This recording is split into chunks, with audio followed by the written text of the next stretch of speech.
உங்கள் favourite TV ஷோக்களை இனி miss பண்ண தேவையில்லை. ZEE5 இல் முற்றிலும் இலவசமாக காணுங்கள். இங்கேயும் எப்பொழுதும். மாம் தான் கால் பண்றாங்க. சொல்லுங்க மாம். ரிஷிகண்ணா, ஹோட்டலுக்கு போயிட்டீங்களா?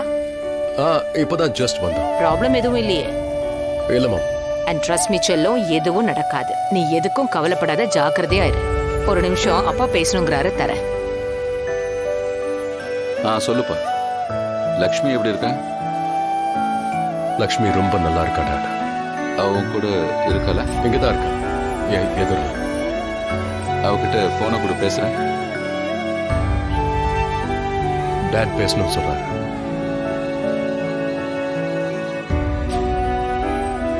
ஹலோ. ஹலோமா, எப்படி இருக்க? நான் நல்லா இருக்கேன்ப்பா. நல்ல விஷயம். ஒரு விஷயத்தை ஞாபகம் வச்சுக்கோமா, நீங்க ஹனிமூனுக்காக போயிருக்கீங்க. எதை பத்தி யோசிக்காம நல்லா என்ஜாய் பண்ணிட்டு வரணும், புரியுதா? ஒரு நிமிஷம் கூட அவனை விட்டு பிரியக்கூடாது.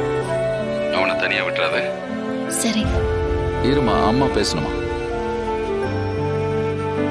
லக்ஷ்மி, ரிஷி கிட்ட போன் கொடு. சரி. அம்மா லைன்ல இருக்காங்க. ஷாலு போன் பண்றா. நீ இங்க பேச, நான் வெளியே பேசிக்கிறேன்.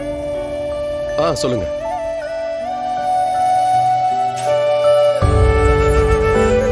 ஹலோ ஷாலு, எப்படி இருக்க? இது வரைக்கும் ரொம்ப கோவமா இருந்தேன். உன்னோட முகத்தை பார்த்த உடனே எல்லா கோவமும் பறந்து போச்சு.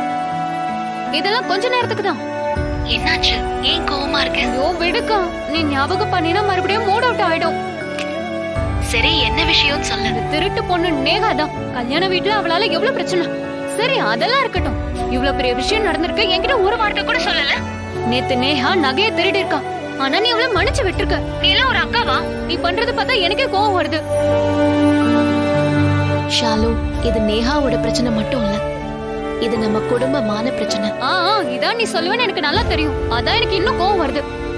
அந்த நேஹாவை நான் சும்மா விட போறது இல்லக்கா. மறுபடியும் தப்பா பேசுற பாரு. நான் பல முறை சொல்லியாச்சு, அவ பண்ற தப்புக்கெல்லாம் கடவுள் அவளுக்கு தண்டனை கொடுப்பாரு.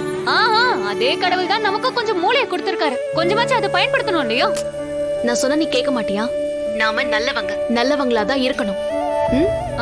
சரி, நீ சொல்றது புரியுது. இதுக்கப்புறம் நான் அவளை எதுவும் பண்ண போறது இல்ல. அதான் கோவம் போயிடுச்சுல்ல. அக்கா, ஒரு நிமிஷம் இரு. நீ உன்னோட வீட்ல இல்லையே, கரெக்டா? நீ எங்க இருக்கக்கா? ஒழுங்கா உண்மையே சொல்லு. நான் ஷிம்லால இருக்கேன். அடடா, எப்போ எப்படி எப்பக்கா அங்க போன? அது ஹனிமூன். அது ரிஷியோட தாத்தா வந்திருந்தாரு. அவர் மேரேஜ் பிரசன்டா ஷிம்லாவோட ஃப்ளைட் டிக்கெட்ஸ் எங்களுக்கு கொடுத்தாரு. அவர் தான் எல்லா ஏற்பாட்டையும் பண்ணாரு. ஐயோ கடவுளே, என்னால நம்பவே முடியலையே. இந்த மாதிரி தாத்தா எல்லாருக்கும் கிடைக்கணும். ஏஹே, ஒரு நிமிஷம். மாமா கூட ஹனிமூனுக்கு போயிருக்கனா எல்லா டீடைல்ஸும் அப்புறமா ஒழுங்கா சொல்றேன். எப்படி அவர் உன்கிட்ட பேசினாரு, எப்படி கேர் பண்ணிக்கிட்டாரு, எல்லா விஷயமும் சொல்லணும். கொஞ்சம் கூட கூச்சமே இல்லாம பேசிட்டு இருக்கேன். சரி, ரிஷி வந்துட்டு இருக்காரு. நான் உன்கிட்ட அப்புறமா பேசுறேன், ஓகேவா? இனிமேதான் நீ எங்களை கண்டுக்க மாட்டியே. அதான் மாமா வந்துட்டாருல. ஷாலு, உன்ன என்கிட்ட உத வாங்க போறேன். போன் வழியா வந்து என்ன அடிப்பியா? ஊர்ல இருந்து வருவல்ல, அன்னைக்கு என்ன அடி. சரி, நான் வைக்கிறேன். பாய். ZEE5 ஆப்பை டவுன்லோட் செய்து அனைத்து எபிசோடுகளையும் இலவசமாக பாருங்க.